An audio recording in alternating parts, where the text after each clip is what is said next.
The snow was falling hard when a driver spotted broken luggage scattered along the Lehigh River in Carbon County, Pennsylvania, December 1976. Inside 3 black suitcases, police discovered the dismembered remains of a pregnant teenage girl, a horror that would haunt this small town for decades. For 44 years, she had no name, only whispers. They called her Beth Doe. Her killer walked free while her family searched in silent agony, never knowing their daughter's fate. Then, in 2020, a nephew's innocent genealogy project became the key that unlocked everything. DNA finally gave her back her name, Evelyn Colin, just 15 years old.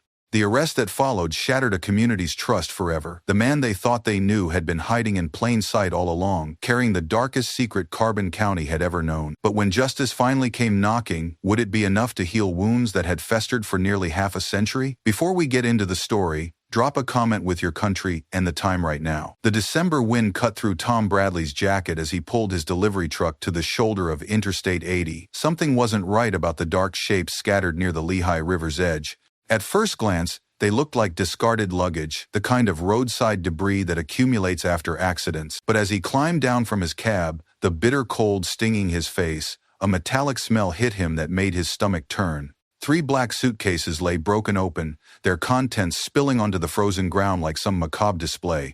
The largest suitcase had been spray-painted, its original color obscured beneath layers of black paint that had chipped and peeled in the winter weather. Bradley's hands shook as he bent closer, the beam of his flashlight revealing what no human should ever see. Human remains, carefully dismembered and wrapped, lay exposed to the Pennsylvania winter. His breath came in sharp gasps that crystallized in the frigid air. He stumbled back to his truck, fumbling for his CB radio with numb fingers. Breaker, 1 to 9. This is Big Tom on eastbound 80 near Whitehaven. I need police out here right now. I found something terrible. His voice cracked as he spoke, the words barely carrying over the static. Within minutes, red and blue lights painted the snowy landscape in harsh, rhythmic flashes. State Police Trooper Michael Hayes arrived first, his patrol car sliding slightly on the icy shoulder as he parked. He'd been a cop for 12 years, thought he'd seen everything the job could throw at him. But as he approached the suitcases with his flashlight cutting through the darkness, even his seasoned nerves betrayed him. Jesus Christ, he whispered, calling immediately for backup and the coroner. The scene would stay with him for the rest of his career, the way the snow had begun to cover parts of the remains, nature's attempt to provide dignity where humanity had failed. Detective John Marshall arrived as the scene filled with investigators, their breath visible in the cold air as they worked under portable floodlights. Marshall had handled homicides before, but nothing had prepared him for what lay before him. The medical examiner, Dr. Patricia Weiss, worked methodically despite the freezing conditions, her professional demeanor barely concealing her horror at the scene's brutality. Female, young, probably a teenager, Dr. Weiss announced as she examined the remains, and she was pregnant, near full term from what I can see. Her voice carried across the scene like a funeral bell, each word adding weight to an already unbearable discovery. The pregnancy revelation hit the assembled officers like a physical blow. 2 lives lost, not one. The autopsy report would later reveal the full extent of the violence. Evelyn had been strangled, sexually assaulted, and dismembered with what appeared to be a serrated blade. A single gunshot wound to the neck had been inflicted after death, suggesting either rage or an attempt to ensure she couldn't survive. Most disturbing of all, several body parts were missing entirely. Her nose, ears, and breasts had been removed, indicating a personal vendetta that went beyond simple murder. Marshall crouched near the largest suitcase, studying the spray paint that had been applied to obscure any identifying marks. This wasn't random violence. Someone had taken time to plan, to hide evidence, to strip away every trace of the victim's identity. The killer wanted her to disappear completely, to become just another unsolved case that would eventually fade from memory. This is personal, Marshall told his partner as they watched the coroner bag the remains. Someone wanted to erase her completely. The question is, why? As Dr. Weiss zipped the final body bag, her hands trembled slightly, a rare crack in her professional composure that spoke to the case's emotional toll. Within hours, news of the discovery spread through Carbon County like wildfire. In the small community of Whitehaven, word traveled fastest through the local diner, where residents gathered over coffee and speculation. Margaret Chen, a mother of 2 teenage daughters, pushed her eggs around her plate, unable to eat. Who could do such a thing? She whispered to her neighbor, Sarah Williams, who clutched her coffee cup with white knuckles. At St. Peter's Catholic Church, Father Michael O'Brien held an impromptu evening service, the pews filled with worried parishioners seeking comfort and answers that wouldn't come. "We pray tonight for a young woman whose name we don't know," he said, his voice echoing through the candlelit sanctuary. "We pray for her unborn child, and we pray for her family, wherever they may be, not knowing what has happened to their daughter." The church bells tolled that night, not in celebration, but as a warning. Mothers who had never locked their doors began turning deadbolts. Parents who had let their teenagers walk to friends' houses started insisting on rides. The discovery had shattered Carbon County's sense of safety, replacing it with a creeping paranoia that would linger for decades. Local hardware store owner Bill Patterson sold out of door locks within a week. "Never seen anything like it," he told customers. "People are scared, and rightfully so. If someone could do this to a young girl, what's to stop them from doing it again?"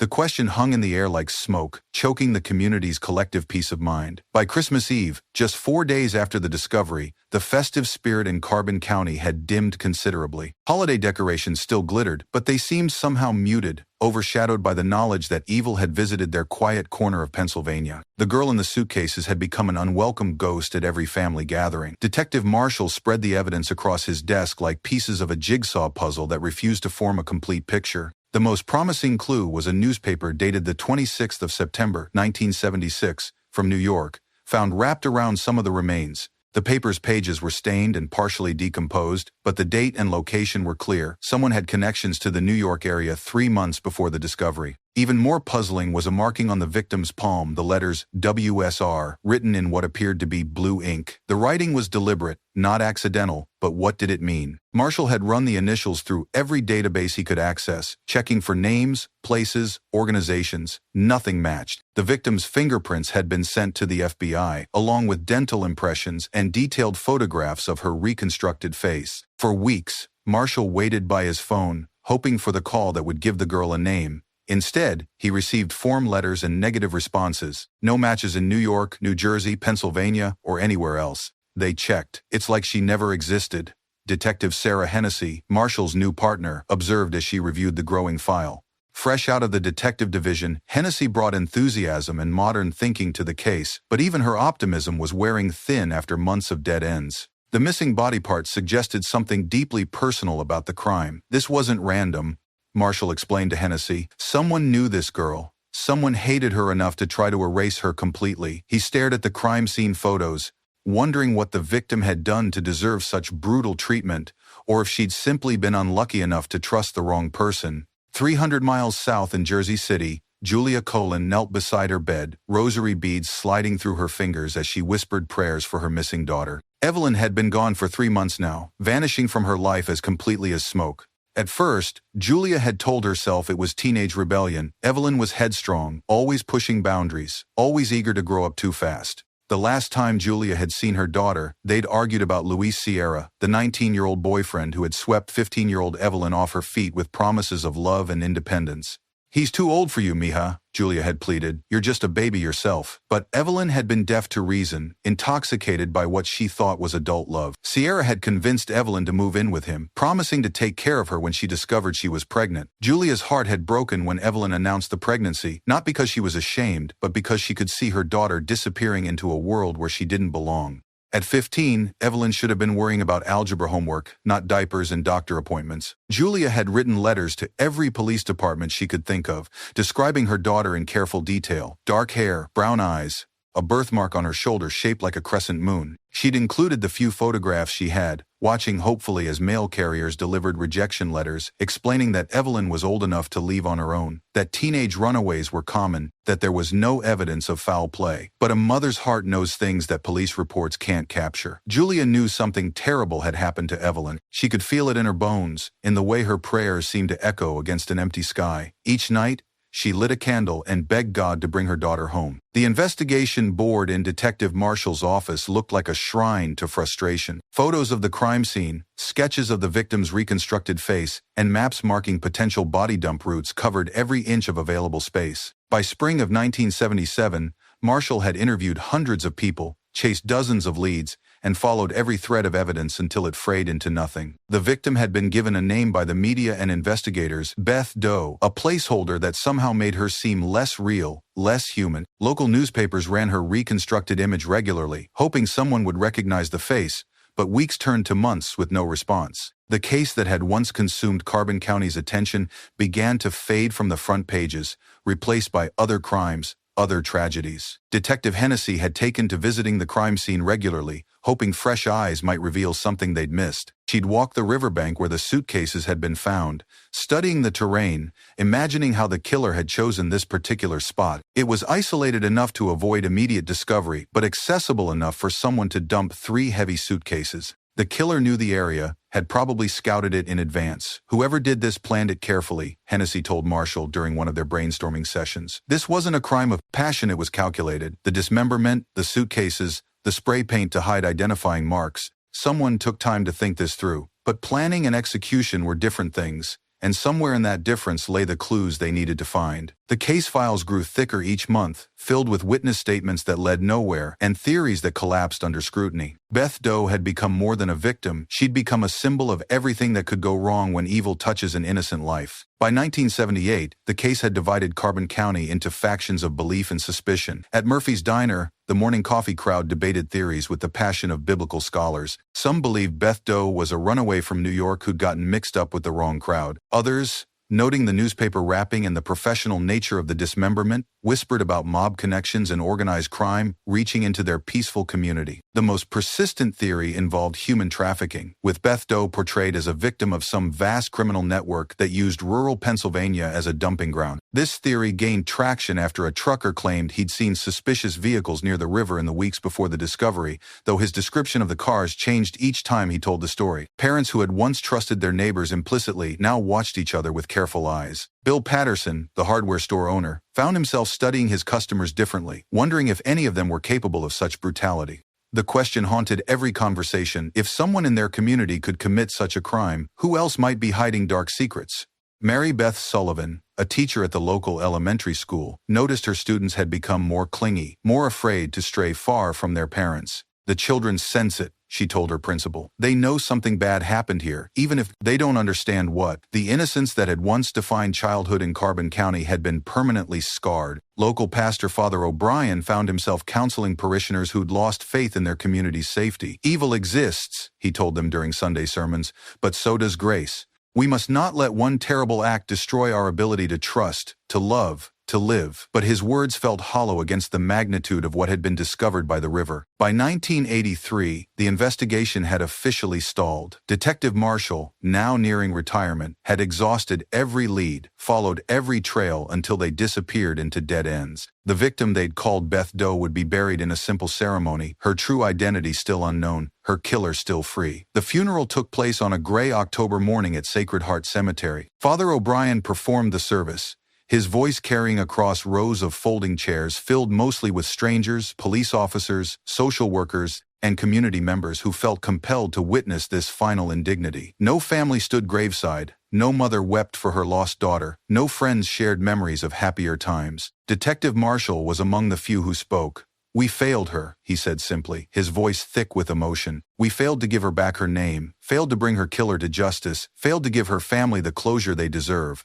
But we will not fail to remember her." He placed a single white rose on the simple casket, a gesture that would be repeated by others throughout the service. The headstone was stark in its simplicity. Beth Doe, unknown female, died 1976. Below the dates was a simple inscription, "Gone but not forgotten." The words felt inadequate, a poor substitute for the rich life that had been stolen, but they were all the community could offer. As mourners dispersed, Detective Marshall lingered by the grave. He'd been haunted by this case for 7 years, carrying the weight of unsolved questions and a mother somewhere who still didn't know her daughter's fate. "I'm sorry," he whispered to the fresh earth. "Wherever your family is, I'm sorry we couldn't bring you home." The wind stirred, the flowers left by strangers, the only family Beth Doe would ever have. 20 years passed like seasons changing outside Detective Marshall's old office window. By the 1990s, new investigators had taken over the cold case files, each bringing fresh energy and modern techniques to old mysteries. Detective Sarah Hennessey, now a seasoned veteran, had never forgotten the girl in the suitcases. She'd inherited the case when Marshall retired, along with his promise to never stop searching for answers. The files had been moved to storage, then retrieved, then moved again as the department reorganized. Each time Hennessey pulled Beth Doe's case from the boxes, she felt the familiar weight of unfinished business. New forensic techniques emerged regularly: facial reconstruction software, improved fingerprint analysis, early DNA testing, but each advance seemed to fall just short of the breakthrough they needed. In 1994, Hennessey had arranged for the first DNA extraction from tissue samples preserved from the original autopsy. The technology was primitive by later standards, and contamination from decades of storage had degraded much of the genetic material. The lab results came back inconclusive, marking another dead end in a case full of them. The case had become legendary within law enforcement circles, a cautionary tale about the limits of investigation and the persistence of evil. Young detectives would study the files as part of their training, learning about the importance of preserving evidence and the heartbreak of unsolved cases. Beth Doe had become a teacher in death, her story warning others about the cases that could consume a career. But Hennessey refused to let the case become just another training exercise. Each year on the anniversary of the discovery, she would visit the grave, now marked with artificial flowers left by strangers and fresh roses from her own garden. "Still working on it," she would whisper to the headstone. "Haven't given up yet." In Jersey City, Julia Colin marked time differently. Each birthday that passed without Evelyn was another candle on an empty table, another year of wondering whether her daughter was alive somewhere or lost forever. Julia's hair had turned gray early, grief aging her in ways that surprised neighbors who remembered her as a vibrant young mother. The dinner table had become a shrine to absence. Julia still set a place for Evelyn at holiday meals, a ritual that made her surviving children uncomfortable but which she couldn't abandon. "She might come home," Julia would say when they protested. "She might still come home." The hope in her voice grew thinner each year, but it never entirely disappeared. Evelyn's siblings, Luis Jr. and Maria, had grown up with a ghost sister who was present in every family photograph that stopped at 1976, every birthday celebration that felt incomplete, every Christmas morning that carried an undertone of loss. They learned to navigate around their mother's grief, understanding that certain dates and certain songs would bring tears without warning. Luis Jr., now in his 30s, had become the family's unofficial keeper of Evelyn's memory. He'd saved her few possessions, a silver bracelet, some school photos, a journal with teenage dreams written in careful cursive. Sometimes he would read her entries, marveling at how young she'd been, how innocent her worries seemed compared to what must have happened to her. The family had hired private investigators twice over the years, spending money they couldn't afford on professionals who promised answers but delivered only more questions. Each time, Julia would allow herself to hope, only to have that hope crushed when the trail went cold again. By 2000, they'd learned to live with uncertainty, carrying Evelyn's absence like a permanent ache that never quite healed. The turn of the millennium brought new possibilities in forensic science, but also new disappointments for the Beth Doe case. Detective Hennessey, now approaching her own retirement, had watched technology advance in ways that seemed almost miraculous. DNA testing had become sophisticated enough to work with smaller samples, degraded evidence, and mixed specimens that would have been impossible to analyze in the 1,990 seconds. In 2001, Hennessey submitted new samples from Beth Doe's remains to the Pennsylvania State Police Forensics Lab. The results showed promise. They'd extracted a partial DNA profile, enough to potentially make comparisons if they found family members. But without anyone to compare it to, the profile remained just another piece of evidence in a file full of mysteries. The technology existed to solve the case, but the human connections were still missing. Beth Doe's family, if they were still searching, would need to know to submit their own DNA for comparison. The victim would need to be in a database that could cross-reference with family members. All the scientific advances in the world couldn't replace the simple need for someone to say, "I think this might be my missing daughter." Dr. Patricia Williams, the forensic anthropologist who'd taken over the case, explained the frustration to Hennessey in terms that any detective could understand. "We have the key, but we don't know which door it opens. Without a family to compare the DNA to, we're still just guessing about who she was." The lab reports went into the file alongside decades of other evidence, another promising lead that couldn't quite bridge the gap between science and justice. Hennessey would retire 3 years later, passing the case to a new generation of investigators who would face the same challenges that had stymied their predecessors for decades. By 2010, the Beth Doe case had entered local folklore. Children in Carbon County grew up hearing whispers about the girl in the suitcases,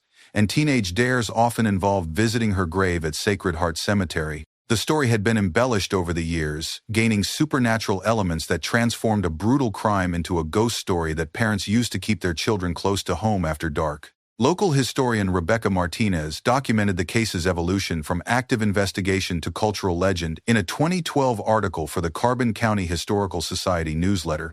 "Beth Doe has become part of our community's identity, she wrote. Her story represents our fears about safety, about strangers, about the evil that can hide behind familiar faces. The cemetery groundskeeper, Thomas Riley, noticed that Beth Doe's grave received more visitors than many others, especially around the anniversary of her discovery. Flowers appeared regularly, sometimes expensive arrangements from local florists, sometimes simple bouquets that looked like they'd been picked from suburban gardens. Cards and letters were left occasionally, messages from strangers who felt compelled to connect with a victim they'd never known. High school students studying criminal justice would visit the grave as part of class projects about unsolved cases. Their teachers used Beth Doe's story to illustrate the importance of persistence in investigation and the heartbreak that comes with failure. For the students, she became a symbol of justice delayed but not necessarily denied. The case files had been digitized by then, making them easier for new investigators to review. Each new detective assigned to cold cases would spend time with Beth Doe's story,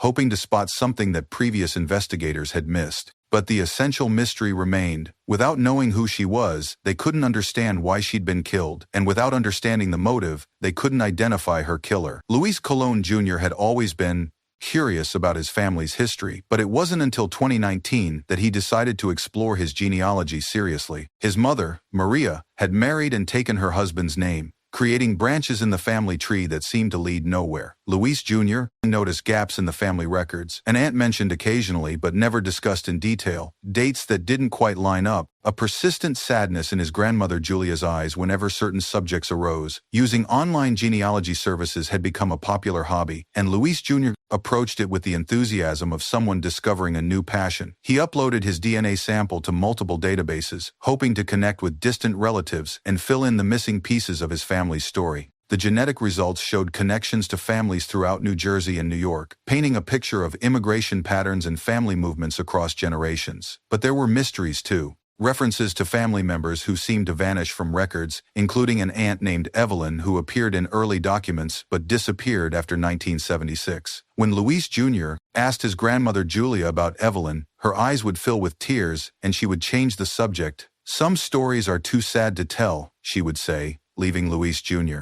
to wonder what tragedy had befallen the aunt he'd never met. His mother, Maria, was slightly more forthcoming. "Evelyn was my sister," she explained reluctantly. "She disappeared when she was very young. Mama never got over it." But even Maria seemed uncomfortable discussing details, suggesting that whatever had happened to Evelyn remained an open wound in the family's collective memory. Luis Jr. created detailed family trees on his computer, mapping relationships and trying to understand the connections between various relatives. But every path that should have led to Evelyn hit a dead end at 1976, as if she had simply vanished from existence. The breakthrough came on a Tuesday morning in March 2020, delivered via an automated email that would change everything. Detective Michael Torres, the latest investigator assigned to Carbon County's cold cases, had decided to try something new with the Beth Doe case. Forensic genealogy had emerged as a powerful tool for solving decades-old crimes, using DNA databases that compared genetic profiles against family members who might not even know they were helping solve a murder. Torres had submitted Beth Doe's DNA profile to GE Dead Match, a public database that allowed law enforcement to search for familial connections. The process was time-consuming and required specialized expertise, but it had already solved several high-profile cold cases across the country. For months, Torres had waited for results, checking his email daily for the notification that might finally give Beth Doe her name back. The email arrived at 8:47 a.m. with a subject line that made Torres's heart race: "Potential DNA match. Case number 764892. The message contained genetic data and family tree information that connected Beth Doe to a user named Luis Colon Jr., whose DNA showed a close familial relationship to the unidentified victim. According to the analysis, Luis Jr. could be her nephew, which would make Beth Doe his aunt. Torres stared at his computer screen, hardly believing what he was reading. After 44 years of silence, a name was emerging from the genetic data. If Luis Jr. was indeed Beth Doe's nephew, then the victim's name might be Evelyn Colon, the disappeared sister that Luis Jr. had been researching in his family genealogy project. The detective reached for his phone, knowing that the call he was about to make would change at least 2 families forever. In Jersey City, Luis Jr. was about to learn what had happened to his mysterious aunt. In Carbon County, Beth Doe was about to reclaim her identity and her humanity after decades of anonymity. Luis Jr. was at work when his phone rang with a Pennsylvania area code he didn't recognize. He almost let it go to voicemail, but something made him answer. The voice on the other end identified itself as Detective Torres from Carbon County, Pennsylvania, and asked if Luis Jr. had recently submitted DNA to genealogy databases. Yes, for family research, Luis Jr. replied cautiously, wondering if he'd somehow violated privacy laws or stumbled into something he shouldn't have. The detective's next words hit him like a physical blow. "Sir, I believe we've identified your Aunt Evelyn. She was the victim in a 1976 homicide case we've been investigating for 44 years. The phone nearly slipped from Luis Jr.'s shaking hands. His Aunt Evelyn, the mysterious family member no one would discuss, had been murdered? The detective explained the circumstances of the discovery, the suitcases by the river, the dismemberment, the decades of investigation that had finally led to this moment of identification. Luis Jr.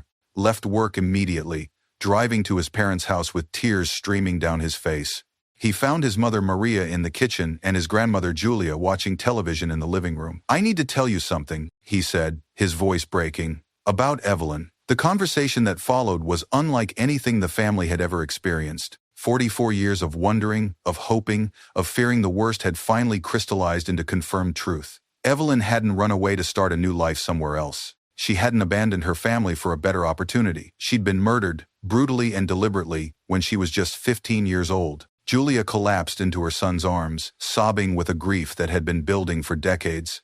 "I knew," she whispered through her tears. "I always knew something terrible had happened to her."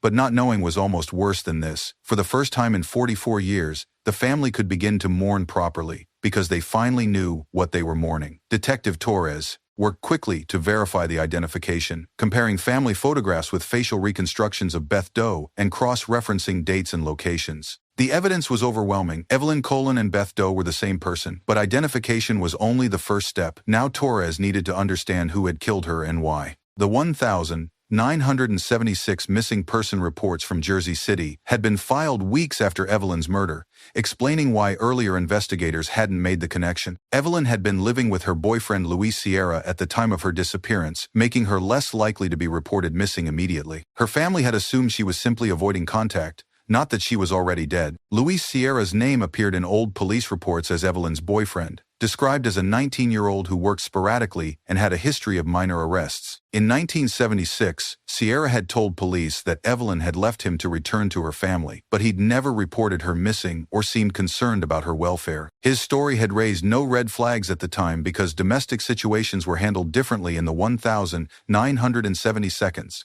Now, with the benefit of hindsight and modern investigative techniques, Sierra's behavior looked suspicious. He'd been the last person to see Evelyn alive, he'd shown no concern when she disappeared, and he'd provided conflicting stories about her departure. Most importantly, he'd had access to her during the entire period when she could have been murdered and dismembered. Torres began the painstaking process of tracking Sierra's current whereabouts. 4 decades had passed since Evelyn's murder, long enough for Sierra to build an entirely new life somewhere else. The question was whether he was still alive and whether there was enough evidence to charge him with a crime that had been committed when disco was popular and Jimmy Carter was president.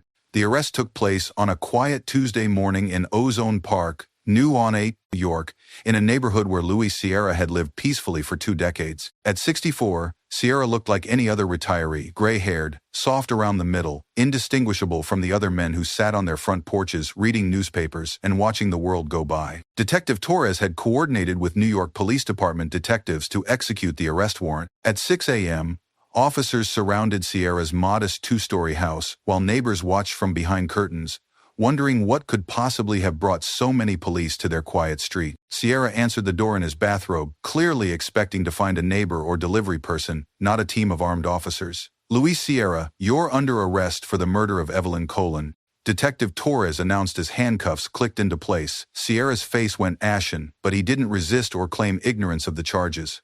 The neighbors who gathered to watch the arrest couldn't believe what they were seeing. Maria Santos, who lived next door, had known Sierra for 15 years. "He seemed like such a nice man," she told reporters later. "He helped me carry groceries, always said hello, never caused any trouble.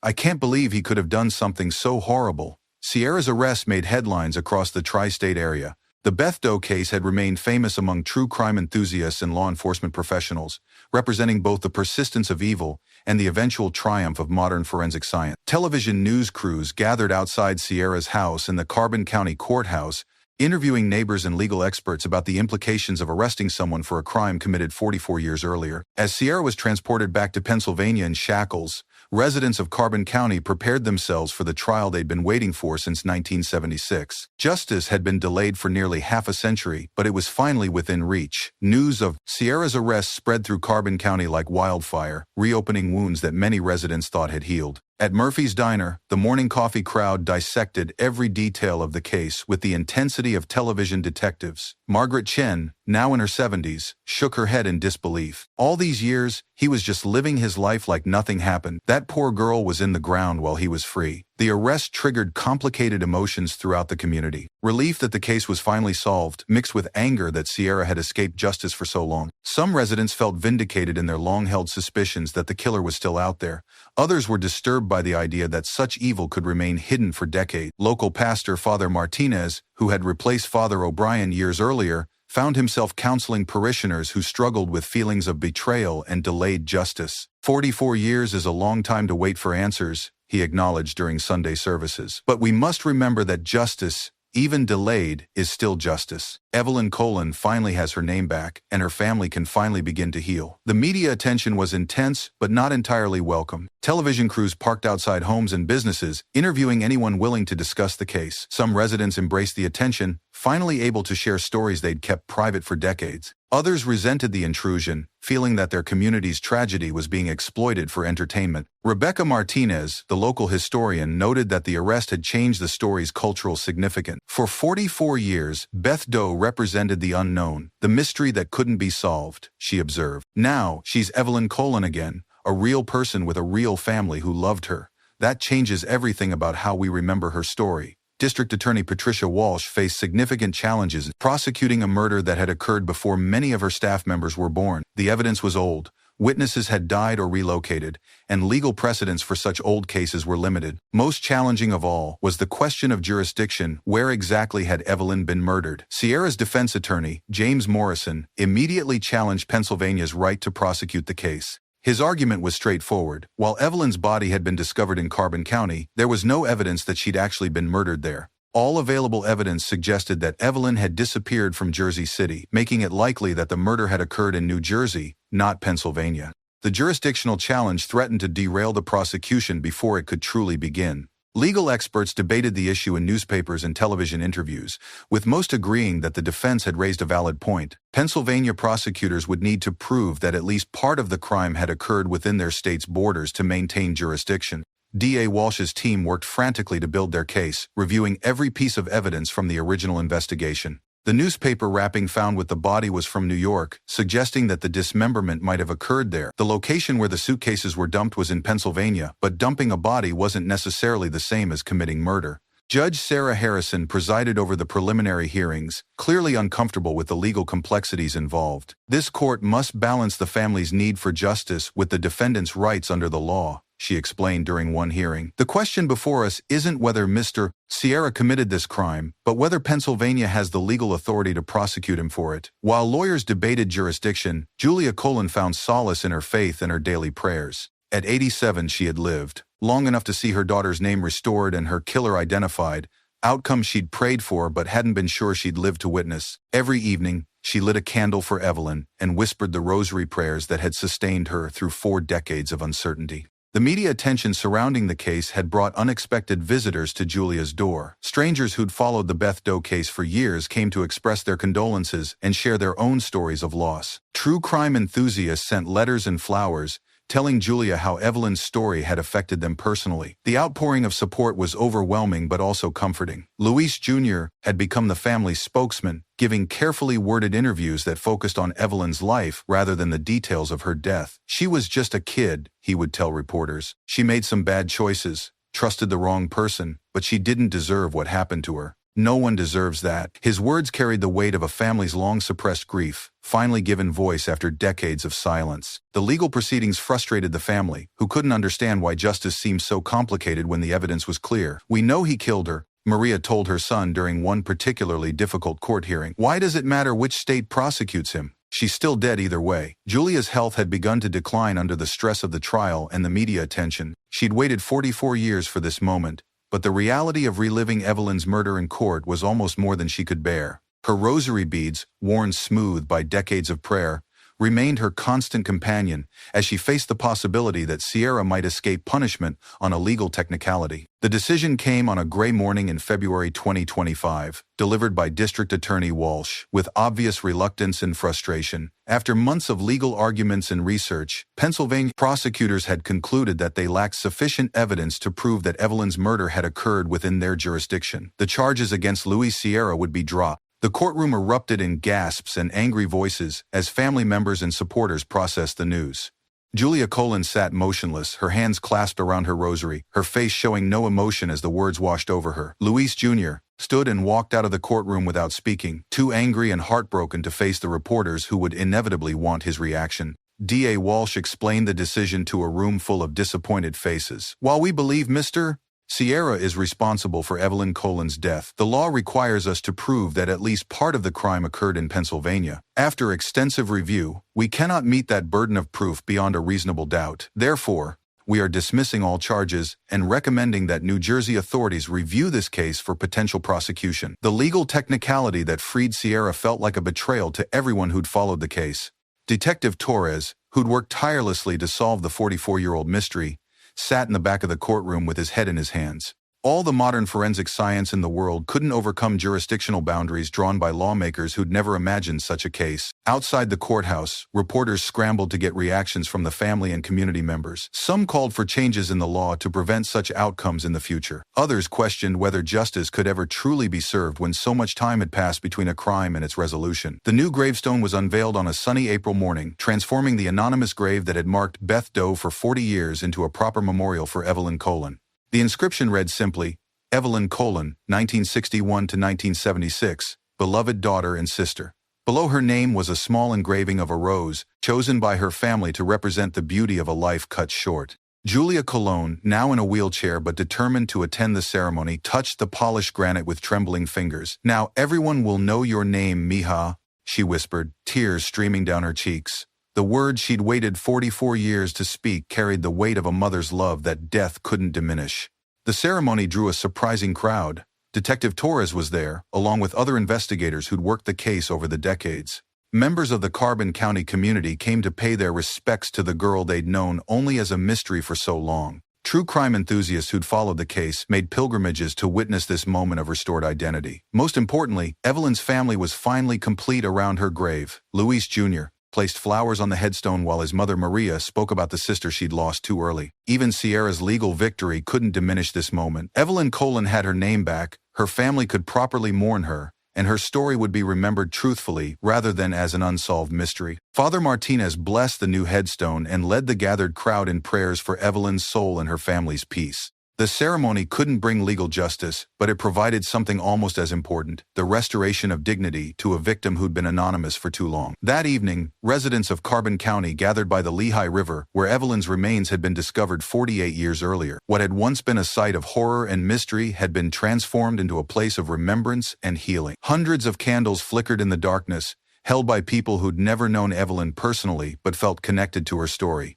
Detective Torres spoke briefly about the importance of never giving up on victims, even when cases seem impossible to solve. Evelyn Colon waited 44 years for someone to say her name, he told the crowd. We owe it to every victim to keep searching, keep investigating, keep believing that truth will eventually emerge. Local residents shared their memories of the case's impact on their community. Margaret Chen, now using a walker but still sharp-minded at 82, talked about how the discovery had changed Carbon County forever. We learned that evil could touch our little corner of the world, she said. But we also learned that good people don't give up, that communities can come together, and that love is stronger than hate. The vigil transformed the river site from a place of darkness into something approaching sanctity. Children who'd grown up hearing scary stories about the suitcase girl now understood that she'd been a real person with a real family who'd never stopped loving her. The ghost stories and urban legends that had grown around the case faded away, replaced by a more human understanding of tragedy and loss. As the candles reflected in the dark water of the Lehigh River,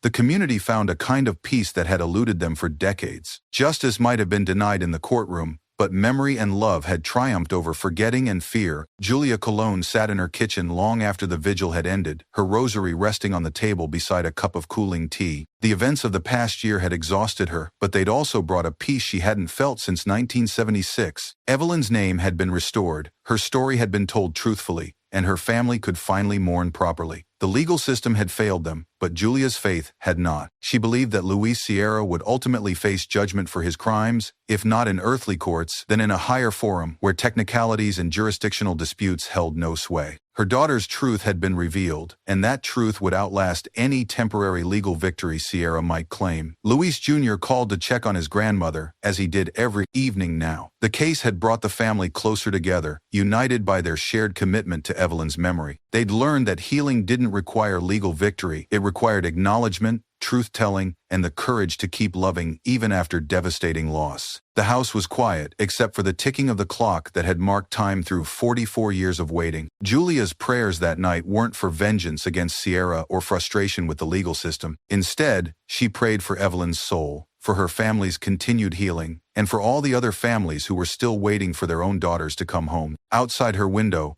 the lights of Jersey City glittered like earthbound stars. Somewhere among those lights were other mothers waiting for phone calls that might never come, other families carrying the weight of unanswered questions. Julia's story was ending, but theirs continued, and she prayed that they would find the strength to endure, just as she had endured. Justice had come late, but justice had come.